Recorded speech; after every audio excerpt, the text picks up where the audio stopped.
India-Pak അതിർത്തിയിൽ സംഘർഷം കനക്കുന്നതിനിടെ എക്സ്പോസ്ഡുമായി Indian നാവികസേന. ഒരു ദൗത്യവും അകലെയല്ല, പിടിച്ചെടുക്കാനാവാത്ത വിശാലത ഒരു കടലിലുമില്ല എന്നാണ് കുറിപ്പ്. എപ്പോഴും ദൗത്യത്തിന് സജ്ജമെന്ന് വ്യക്തമാക്കി നേരത്തെയും നാവികസേന കുറിപ്പ് പങ്കുവച്ചിരുന്നു. ദൗത്യത്തിന് തയ്യാർ, എപ്പോൾ വേണമെങ്കിലും എവിടെ വേണമെങ്കിലും എങ്ങനെയായാലും എന്നായിരുന്നു ആദ്യ കുറിപ്പ്.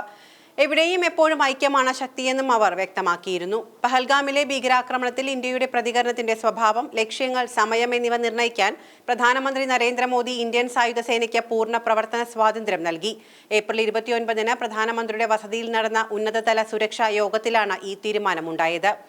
അതിനിടെ പഹൽഗാമിൽ കൂട്ടക്കുരുതി നടത്തിയവരെ ജീവനോടെ പിടിക്കാൻ നിർദ്ദേശം നൽകിയിട്ടുണ്ട്. പരമാവധി ജീവനോടെ പിടിക്കാൻ ശ്രമിക്കണമെന്നാണ് സൈന്യത്തിനും പോലീസിനും ലഭിച്ചിരിക്കുന്ന നിർദ്ദേശം.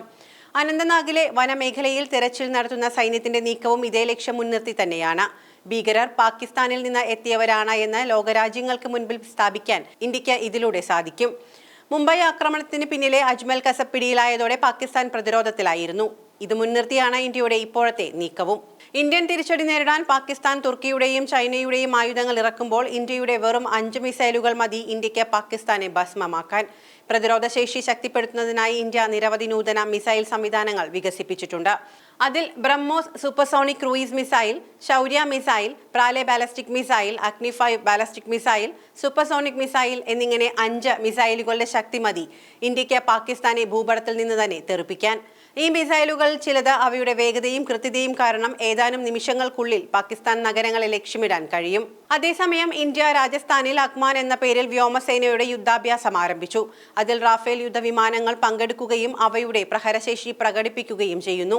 അതിർത്തിയിൽ ഇന്ത്യൻ സൈന്യം നിരീക്ഷണം ശക്തമാക്കുകയും തീവ്രവാദികൾക്കെതിരായ തിരച്ചിൽ ശക്തമാക്കുകയും ചെയ്തിട്ടുണ്ട്. കാശ്മീർ താഴ്വരയിലെ 100-ലധികം തീവ്രവാദികളെ തെരഞ്ഞെടുത്ത് ഇല്ലാതാക്കുക എന്നതാണ് ഈ ഓപ്പറേഷൻ ലക്ഷ്യമിടുന്നത്.